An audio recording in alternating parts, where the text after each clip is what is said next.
Hello বন্ধুরা, কেমন আছো তোমরা? আশা করি ভালো আছো। আমি আলপনাস ব্লগ থেকে আরেকটা ব্লগে স্বাগত জানাই। এই যে মেয়ে শ্বশুরবাড়ি চলে যাচ্ছে, এইগুলো দেখিয়েছি তোমাদের। এরপর শ্বশুরবাড়ি গিয়ে কিছু রিচুয়াল, সেটাই তোমাদের সঙ্গে শেয়ার করছি।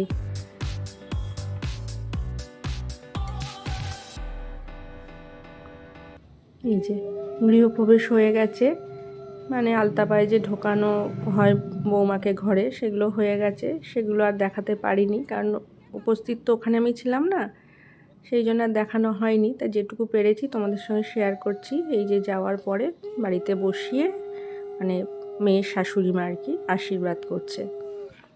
আমাদের বাঙালির যে রীতি থাকে আশীর্বাদ করে নোয়া পড়ানো, সেগুলোই ওখানে করছে।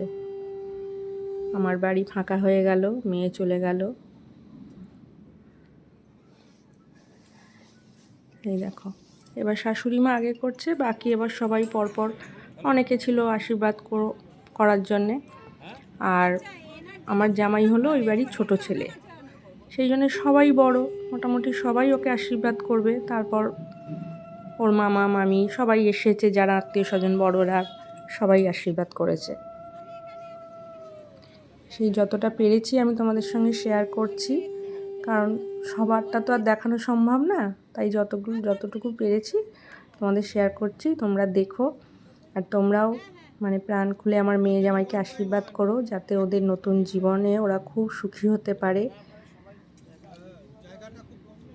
একটু ধান দুব্বো দিয়ে আশীর্বাদ করে, একটু প্রদীপের তাপ, একটু মিষ্টি মুখ করানো, এই তো।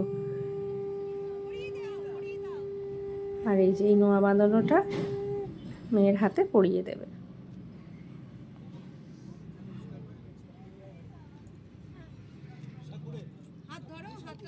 যাওয়ার সময় এত কান্নাকাটি করেছে মেয়েটা, পুরো মেকআপ টেকআপ সব নষ্ট হয়ে গেছে। সত্যি কথা, মানে এই মুহূর্তটা যাবার সময় তখন আর মাথায় থাকে না যে আমার সাজ পোশাক নষ্ট হচ্ছে বা কোনো কিছু হচ্ছে। আমার ঘরটা পুরো ফাঁকা হয়ে গেল। জানি কাছাকাছি মেয়ে আসবে, কিন্তু ওই যে নিজের বাপের বাড়িতে থাকার সেই অধিকারটা, এখন এটা বাপের বাড়ি হয়ে গেল। ওটা হলো শ্বশুরবাড়িটা হলো নিজের বাড়ি, আর এইটা হয়ে গেল বাপের বাড়ি। আর এইটা হলো জামাইয়ের দিদা, মানে শাশুড়ি মায়ের মা। উনিও খুব ভালোবাসে আমার মেয়েকে। আগেও দেখা হয়েছে, ওনার মেয়ের রেজিস্ট্রির সময় এসেছে, দেখা সাক্ষাৎ হয়েছিল, খুব ভালো। বয়স হয়ে গেছে, কষ্ট হয়।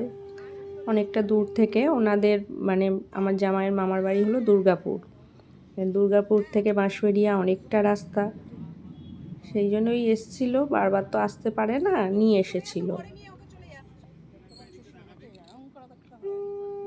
এই যে সবাই, এই জায়গাটা একটু ছোট হয়ে গেছে, সবাই দাঁড়িয়ে এখানে দেখছে যে মানে এক এক করে সবাই আশীর্বাদ করেছিল। মামা মামি,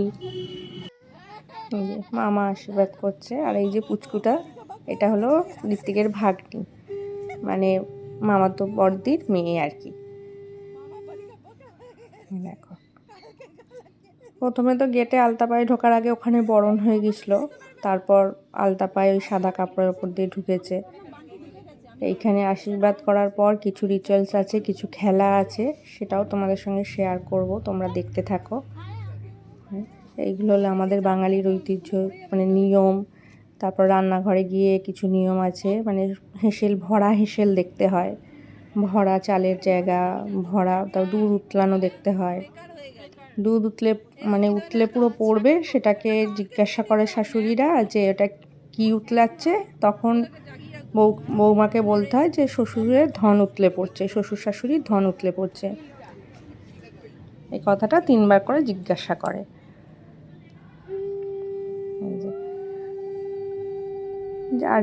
যার যেটুকু গিফট দেওয়ার সব এইখানেই দিয়ে দেয়, আত্মীয় স্বজনরা আর কি, যারা বাড়ির রিলেটিভ, তারা ওই আশীর্বাদ করে গিফট দিয়ে দেয়। আমার এখান থেকেও যাওয়ার আগে বরণ হয়েছিল, তার আগে ঘরে বসে আশীর্বাদ হয়েছিল।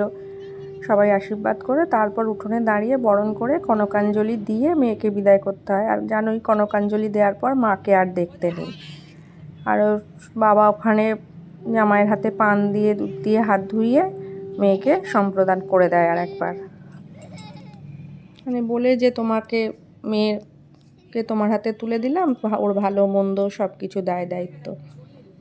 এই দেখো কথা বলতে বলতে ওদিকে আশীর্বাদ পর্ব হয়ে গেছে। আর এই যে বরণ ডালার মধ্যে যে হাঁড়িগুলো থাকে তার মধ্যে যে চাল টালগুলো দেয়া থাকে ওইগুলোকে জামাই ঢেলে দেয় আর মেয়েকে মানে ও ছড়িয়ে দেবে, মেয়ে সব গুছিয়ে ওই হাঁড়ির মুখে তুলে আস্তে করে ঢাকা দেবে, মানে যেন ওই ঢাকনাটা আওয়াজ না হয়। এই দেখো এই যে এবার এইগুলোকে মেয়ে ওই হাঁড়িগুলোর মধ্যে, আমরা আইভার বলি, ওই মানে ওই এগুলোর মধ্যে তুলে আর মুখের ঢাকনাটা আস্তে করে দেবে। মেয়ে বলছে মা ওগুলো তুলতে খুব অসুবিধা ছিল, যেহেতু নেল করা ছিল তাও তুলেছে। আর সব ননদরা থাকলে যা একটু বিয়েবাড়ি মানেই তো হাসি মজা ইয়ার্কি এগুলো তো হবেই। ওর ননদরা খুব ভালো, সবাই খুব ফ্রেন্ডলি, মানে সবাই খুব মিশতে পারে, হাসি মজা করে বিয়েটাকে খুব এনজয় করেছিল, খুব ভালো করেছিল। এই যে এই দিনকে গেল, তার ধরো এরপরে মেয়ে আলাদা থাকবে, জামাই আলাদা, কেউ কারো মুখ দেখবে না কাল রাত্রি। পরের দিনে তারপর তোমার ভাত কাপড় আছে সেই সবের জোগাড়জাত আছে। এই দেখো এই যে এরকম করে সব হাঁড়িগুলোর মধ্যে ওইগুলোকে ভরে আবার ওই ঢাকনাগুলো দিয়ে ঢাকা দিয়ে দেবে।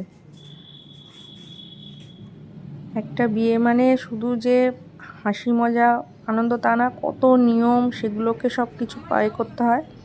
আর এইটি আর একটি নিয়ম, সব বোনেরা দিদিরা মিলে এইগুলো করে, মানে বরের মুকুট থেকে একটা সোলার টুকরো নেয় আর কনের মুকুট থেকে, ওর টোপর থেকে নেয়, মুকুট থেকে নেয়, বরের টোপর থেকে আর কনের মুকুট থেকে নিয়ে ওই জলটার মধ্যে জলটা ঘুরিয়ে ওর মধ্যে দুটো ফেলে। এই যে ননদিনী, ঋত্বিকের তো নিজের বোন নেই, ওরা দু ভাই, তা ওই সব জাততো খুঁড়তো সব বোনেরা। এই দেখো বোনেরা বলতে ওই দিদি আর কি, বড়।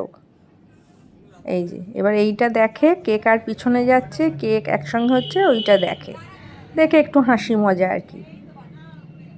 এই দেখো না, ওই খেলাটা হয়ে যাওয়ার পর আবার এইটা হয়েছে। তার ফাঁকে মেয়ে রান্নাঘরে গিয়েও নাকি ওইগুলো দেখে এসেছিল, মেয়ে এসে বলল সব। এবার বউ ভাতের পরের দিনে আমাদের যেমন আসে অষ্টমঙ্গলা, মানে 8 দিনে আসে, আর ওদের আসে দিরাগমনে, মানে 2.5 দিনে। তাই মেয়ে বউ ভাতের পরের দিনেই আসবে বলতে আমাকে এখান থেকে কাউকে পাঠাতে হবে ওদের গিয়ে নিয়ে আসার জন্যে। আর বউ ভাতের দিনেই গিয়ে বলে আসতে হবে যে মেয়ে জামাইকে কালকে পাঠিয়ে দেওয়ার জন্যে। তারপর এখানে এসেও কিছু নিয়ম থাকে, শুভচনী পুজো হয়, সেগুলোও যেটুকু পেরেছি করে রেখেছি, তোমাদের সঙ্গে শেয়ার করে দেবো। এই যে সব হাসি মজা করছে আর এই খেলাধুলা। ঠিক আছে, ভিডিওটা ভালো লাগলে অতি অবশ্যই একটু লাইক শেয়ার কমেন্ট করে দিও। সবাই ভালো থেকো, সুস্থ থেকো, সাবধানে থেকো, সবাই সবার খেয়াল রেখো। এই দেখো বলতে বলতে এই যে শোলা দুটো এবার একসঙ্গে হচ্ছে, সেই নিয়েও ওরা সব হাসি মজা করছে আর কি। যেটুকু পারলাম তোমাদের সঙ্গে শেয়ার করলাম। আবার বলছি, তোমরা আমার মেয়ে জামাইকে আশীর্বাদ করবে যাতে ওরা ভালো থাকে, সুস্থ থাকে, সুখে থাকে। ওই বারবার ঘুরিয়ে দিচ্ছে আর ওই বারবার ওই নিয়ে হাসি মজা করছে সব।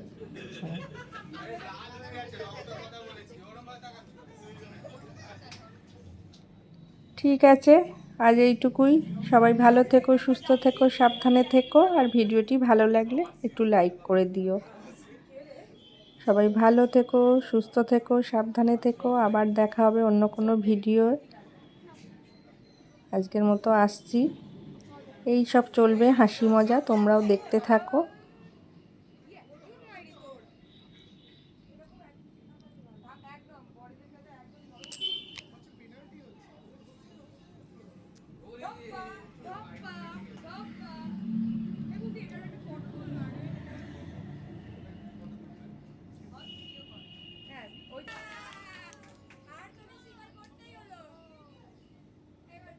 ঠিক আছে, আজকের মতো আসলাম।